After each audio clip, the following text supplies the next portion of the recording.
Yo, what's going on, guys? Crispy Flakes here. Welcome to Extra Crispy. For today's video, we got every NBA team's biggest weakness in the Western Conference. We checked out Eastern Conference yesterday. This, of course, is a 2-video series by B Souls. Link to his channel in the description below. So let's go and get started on this. But before we do, man, hit that subscribe button if you're new to the channel. And, of course, guys, as always, hit that like button. All right, man, let's get going. Let's get going. The weakness of the West. Our first team for this video. I want to see a strengths video. Lakers. That's just the best players on the team. The Los Angeles Lakers have been phenomenal this year. For a team that added Anthony Davis and all of the parts that they have gathered, been nice they have year, definitely lived up to the hype so far. Now, they've been struggling recently because of injuries to LeBron, but for the most part, they have been a phenomenal team. This is a team that doesn't really have many weaknesses. They're great on offense, they have superstars, they have great role players. Defensively, they're an extremely versatile team. However, if there is one weakness, point guard, pinpoint, it would be on the defensive end, specifically transition defense. Now, transition defense is a pretty interesting stat because transition defense is one of the few defensive stats that also has something to do with how well you execute on offense. It's different than throwing shit back too. The less turnovers you commit, the less time you have to be on defense in transition, meaning most of the time, the less turnovers you commit, the less Iman blocks Curry there? Probably not. And according to the stats, the Los Angeles Lakers so far this season are 18th in turnovers, which is also translated to 27th in fast break points allowed. Now, in the playoffs again, when the game slows down, this shouldn't be as much of a problem, but nonetheless, it is a weakness that teams can exploit. Well, also getting back on defense too, just because the Lakers tend to run a bit of a taller lineup. So as you get taller, you typically are slower. I mean, that's not really the case all that much with LeBron James, but a little bit. So, it could just be the small-ass guards being able, to get going on transition offense and stuff, and the Lakers just have a tough time getting back. But even that, it's probably a bit of a nitpick. Exploit by turning up the pace and playing a more fast-paced offense, knowing that this is a weakness of this squad. And just looking at their personnel, they really don't have that many good transition defenders. You can think of LeBron, who has been famous for his chase down block, but that was in his athletic prime, and he is well past that. And aside from LeBron, again, they don't really have that many good transition defenders. Number 2, the Los Angeles Clippers. The Clippers actually, to me, after looking at their stats as a team and just their personnel, really do have the same weakness as the Lakers, if not more emphasized, as the Clippers so far this season are 26 in turnovers and are also 26th in fast break points allowed. That's crazy with Kawhi and Paul George per game than the Lakers, which again translates to poor transition defense. Now, this may be due to them having a lot of shot creators or, a main part of their offense being around ball handlers like Paul George and Kawhi and Lou Will. So again, bro, with Lou Williams' chin like that, it kind of looks like a hot air balloon. Like the chin part is like the little basket you sit in, and the head is what flies. I don't know. And it is a problem that exists. And if there is one that the Clippers have, right, guys? It is transition defense. Number 3, the Denver Nuggets. The Denver Nuggets were known for their offense last year. They had a plethora of offensive weapons led by one of the most talented big men in the league, in Nikola Jokic, and their ball movement was a spectacle. The sweets gets the Jokic's thighs. Although he's lost the weight. He's lost the weight. Their offense has taken a huge dip, and that has been their biggest problem. Last year in the 2019 season, they were 6th in offensive rating. However, in the 2019-2020 season, that has dipped all the way down to 16th in the league. They're also... while that is a weakness, at the same time, though, like, the Denver Nuggets team is not that different from last year at all, so this team could get even better because they know what they are capable of. Bottom half in field goal percentage, 3-point percentage. Gotta make your weaknesses your strengths. And looking at the individual stats of all the players, no one's really improved. Jokic has at best stayed the same, if not regressed. He's been killing as of late, though. Murray hasn't really back-to-back 30-point games. First time in his career. Hasn't really I watch basketball, believe it or not, guys. Is still gaining his legs. I mean, the only player I can look at and say he has improved this year has probably been Paul Millsap, and that's about it. However, the reason why the Nuggets are still 3rd in the West is because of their defense. And I know this is a weakness video, but I just want to point out that they have massively improved their defense, jumping from 10th in the league last season to the 2nd best defense so far in the league. And that is why, although they have dipped a lot offensively, they have still stayed near the top of the West this year. Number 4, the Rockets. Now, look, At this point in the game, I'm known as a Westbrook hater. I don't want to keep explaining every time that I don't actually hate him, but if I were to pinpoint a weakness in... You guys got to realize that you can, like, not like the style of a player, but that doesn't mean you hate the player. Like, Westbrook, I think we can all agree, like Westbrook's style, it's not ideal for the Houston Rockets offense. Like, they're still making it work. Like, they're working with what they got, and Westbrook's a great player, but that doesn't mean it's a perfect fit. So the Rockets, it would have to be he's Russell last Westbrook. place in three-point percentage, I have guys. to give credit when credit is due. The past 7 games, he's actually been playing phenomenal basketball. As of the recording of this video, the past 7 games, Westbrook has averaged 29 points, 7 assists, and 8 rebounds on 51% shooting from the field, 30% from 3, and 88% from the line. That is phenomenal. And in that span, the Rockets have been 6-1. Phenomenal. No complaints there. Shout out to Russell Westbrook for his recent performances. But nonetheless, he is still their biggest concern until proven otherwise.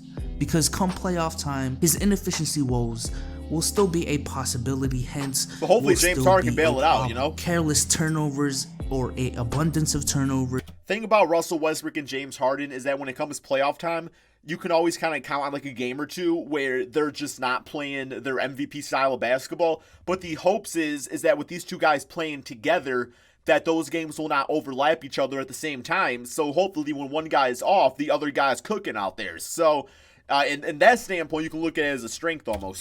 Will still be a problem. Late game decision making, in my humble opinion, concern. And until those issues are officially fixed, Russell Westbrook will be the Rockets' biggest problem. If not Westbrook, I would point towards the Mike D'Antoni system in general and the flaws that it's shown the past say that 10 mostly years more than Westbrook, which is being overly reliant on one player, like James Harden, and not being able to make adjustments if their game plan is not executed. Yep. Number 5, the Dallas Mavericks. So Kristaps Porzingis is finally healthy for the Dallas Mavericks to use as a second option to Luka Doncic. And while Porzingis recently has been pretty good as a first option as Luka Doncic has been injured, as a second option, however, he has been concerning. So far this season, Kristaps is shooting 41% from the field, 33% from 3, and 72% from the free throw line. That is Dallas's second option. And after I kind of think of like we look at Porzingis as a second option, but I think of like the whole team as a second option, because what I love about the Dallas Mavericks is that,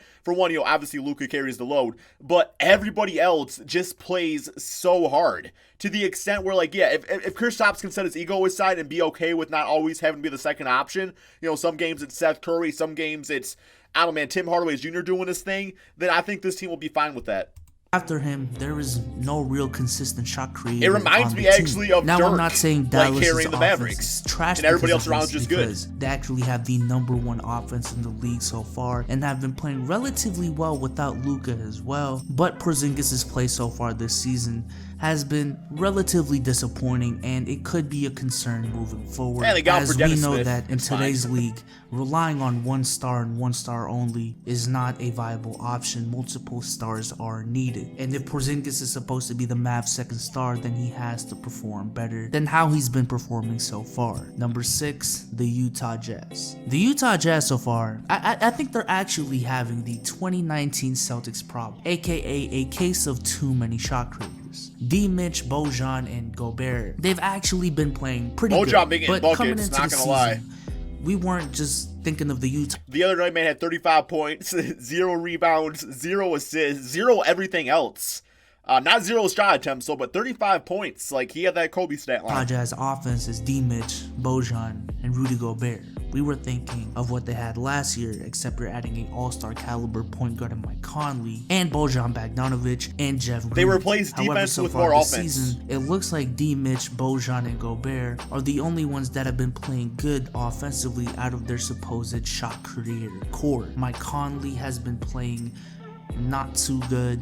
Joe Ingles has taken a huge dip. Yeah, what's up with Jeff Conley? Green Like, has seriously. been inconsistent, and they are 27th in assists. I have always viewed Utah as a team that's been great in offensive ball movement, and so far this season they have not shown that. I actually don't mind Joe Ingles' numbers. 10 points, 4 rebounds, 4 assists, about a steal a game.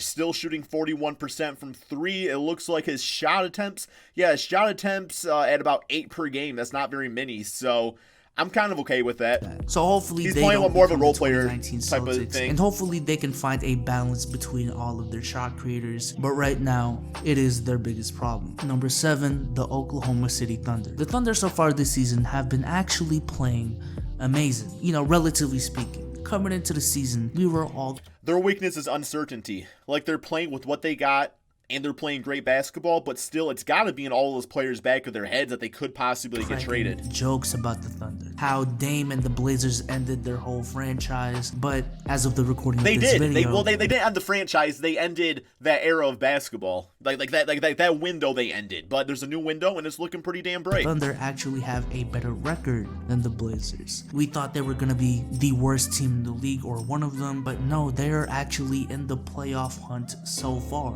and that itself, I believe, is their problem. You see, OKC is one of those markets that may be more interested in just selling tickets than being good or making the right decisions. There are certain franchises in the league that do prioritize this, as at the end of the day, the NBA is just a business, or at least that's what it's become to some people. In the long run, it might be better to just throw the season or trade CP3 and Danilo Gallinari, but because of CP3 and Danilo and the rest of the crew, they've actually been playing well and are actually in the playoff hunt. So But I guess the best thing about the Thunder situation is that they can actually have the best of both worlds right now, because they have all those draft picks from the Russell Westbrook and Paul George trade, where it's like they can have a semi-competitive product on the court, sell some tickets doing that, give the fans something fun to watch. We all know they're not going to win a championship, but at the same time, they can still build with all those draft picks. Like, it comes to a point where there's only like so much draft picks can do. I guess in theory, yes, the team could get better by trading CP3, Gallinari, Steven Adams, but there's also comes a point too where it's like they got plenty of like assets already as is. So they have this problem of should they tank and trade away these players, or actually just play it out and make the playoffs and be competitive this year. It's gonna be interesting to see. Either way, either way's fine. Number 8, the Portland Trail. If you're a Thunder fan, what do you want to see? The Trailblazers have been one of the biggest disappointments this year. Now, I know the West has been competitive, but their level of regression this year, I love those Rip City jerseys, more than what anyone really expected. At least what I expected. I wish Richard Hamilton played for them. This season, their offense has significantly regressed. In 2019, their defense was subpar, nothing really special. However, they had the 3rd best offense in the league. Come this season, 2020, their defense is still subpar, and if anything has gotten worse, and now their offense has gone from 3rd to 10th in the league. Now I know technically that's still a top 10 offense in the league, but again, if your defense is subpar and you've been relying on your those top offense 10s are in the to be Western Conference games, too, and that side of the game has regressed this much, it is a huge problem. It is clear that the production of Seth, the production of Enes Kanter, Al-Farouq Aminu has been missed this season, and also the addition of the injuries of Rodney Hood and Yusuf Nurkic definitely don't help. I mean, Melo ain't playing no damn gotta defense think about either. They had to go after Melo for a reason, and so far this season they are dead last in assists per game. The Blazers are in trouble. Number 9, the Sacramento Kings. I believe the biggest problem for the Kings is just simply lack of experience once again, or a lack of veteran leadership. I would say probably like, I don't really want to use the word chemistry, but it just seems like the pieces don't fit together completely. Like, it just, look at that Kings like team all in general, it's just like something about it just seems like it's like a plug and play type of thing they're going with. I don't know. When I look at the Sacramento They're Kings, playing with who they got, but who they got don't really fit. With not a lot of veteran leadership. Just another year where it seems that the Kings are a young core trying to figure themselves out. They have a very talented young core, but they're one of those young cores where we're just waiting on them to explode, and it looks like it's not going to be this year once again. Injuries to De'Aaron Fox and Marvin Bagley also haven't helped either. I mean, just looking at their offensive and defensive rating, they've just been bottom. Hopefully Marvin Bagley ain't injury They've prone big time for his career. Rating and 17th in defensive rating. There's not. Damn, Pace is 30th? Like, what are you guys all doing? You guys are all these young bloods out there just be running the damn basketball. That's coaching, man. That's coaching and not proper conditioning. These guys should be, especially with De'Aaron Fox at point guard. I know he's had injuries and stuff like that, man, but still 30th? That is not great.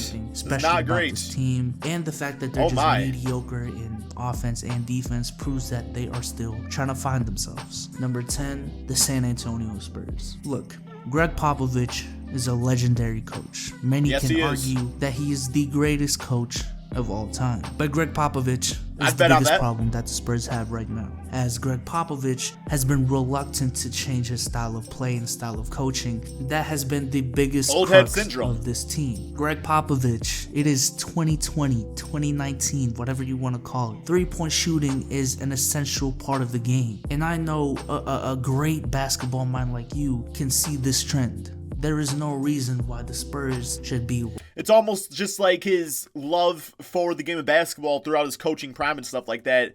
He just, I don't know, man. Like I don't really want to use the word ego with Greg Popovich, but to an extent, maybe he's just like, he just doesn't want to change. He just doesn't want to. He knows what he knows. Last in three-point attempts per game. He respects the old school style. Three-point percentage. At least last season, if I remember correctly, they were near the bottom in the league in three-point attempts. But as far as three-point percentage, well, yeah, you got DeMar on the team. Good. Notice how I didn't say LaMarcus Aldridge. He's actually getting better from three, guys. Much respect to LaMarcus for switching up his game. This year, that's not the case. Popovich needs to be held accountable. Happy for him. Number 11, the Phoenix Suns. The Suns, man, I was excited. After their start to the year, I'm like, damn. Yeah, we all overhyped them way too quick. Their core is coming out and they've become a solid team. But recently, they have regressed back to the mean. And I believe the cause of this has been their lack of veteran leadership and their defense just not being good. They're 20th in the league in defense. Aaron Baines and Ricky Rubio are the veterans of the team. And while those guys are great players, they're not really the veterans that championship or even playoff contending teams look for. I know this is going to sound crazy, but I don't think the Phoenix Suns really need DeAndre Ayton. Like, I think they would be fine for what, I mean, just like Aaron Baines has been great, like when he starts and stuff, but also just getting like a Derek Favors, you know, somebody like that. Somebody that's like a good player, but you don't need your like top two player to be a dominating post player, you know? In some cases, like the 76ers, it's fine. It works. But I don't think that's what the Phoenix Suns need. I think they need to trade Ayton for like D'Lo or somebody like that, man. It just really to jumpstart this team. I don't know. Unless you have, they gotta be running the basketball. And that's also what they gotta be doing. DeAndre Ayton's antics in the beginning of the year definitely did not help. Number 12, the Memphis Grizzlies. Now, the Memphis Grizzlies, they're just a rebuilding team. So any problem that comes with the rebuilding team, that's inexperience, I guess. The Memphis Grizzlies have. All I can think of. But it's been pretty clear so far this season that the Grizzlies are just using this season to see what John Morant has and to see what Jaren Jackson can bring. They got a lot. They got a lot. They're gonna build from there. I'm not really concerned with how bad they've been playing. This is what I expect. Number 13. The Minnesota Timberwolves. Just like the Suns, man, I am so disappointed because in the start of the season, they were playing really good. And I even made a video talking and praising Andrew Wiggins for his play because he was a big part of their success in the beginning of the season. However, the last 13 games, it looks like Air Wiggy has regressed back to the mean. I mean, their biggest issue is just that, like, have they peaked? Like has the T-Wolves as a team peaked? And are they just not going to ever, like, get better? I swear to God, that was an accident. I swear.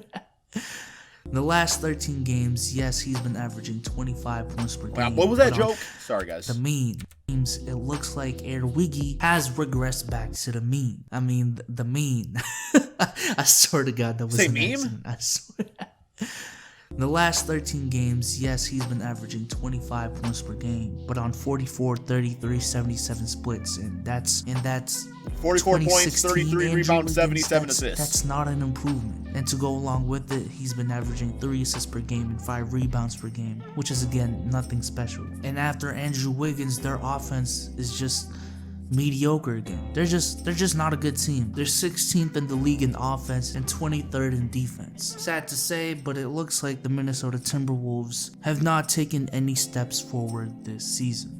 And number 14, I'm gonna have to group the New Orleans Pelicans and the Golden State Warriors. Now these two teams, it's simply been injuries. Steph Curry, Clay, and the other mini injuries that the Warriors have gotten. I love Brandon Ingram, though. Gave up for the rest of the season pretty much. This is not a season that should signify what the Warriors are, because we know the past 5 it's years their Z-League they have team been they're the playing. example of excellence in the NBA, and it's just been a down year. There's so many weaknesses to this team. There's not really one big one, and if there is one, it would be injuries, as we all know. And the Pelicans, well, Zion's injury has really not helped this team and has really brought them back. Bro, we need Zion because going playing, into the season, there were talks of the Pelicans actually being a playoff team. So far this season, Brandon Ingram has been playing phenomenal, but it seems like all that hype has just kind of died down the longer Zion stays out, because the excitement that we had for this team, I mean, we're really just waiting for Zion. Yeah, he's but gotta be with that being patient. said, I hope you guys enjoyed this video. All right, that is the end there, guys. But yeah, Pelican fans and Warrior fans just gotta be patient in general. But yeah, guys, that is the end of the video. The weaknesses for all the Western Conference teams.